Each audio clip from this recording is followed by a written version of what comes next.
Isa a.s.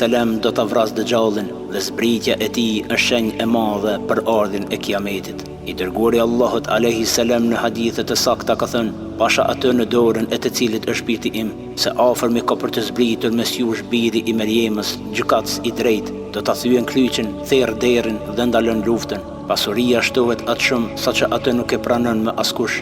Një sejdë e vetme ka për të qenë më e mirë se sa krejt dunjaja dhe çfarë ka në të." Të gjithë idhëtarët e librit, krishterët dhe jehudët do t'i besojnë atij para se ai të vdes, mirë po në ditën e Kiametit ai do të jetë dëshmitar kundër tyre.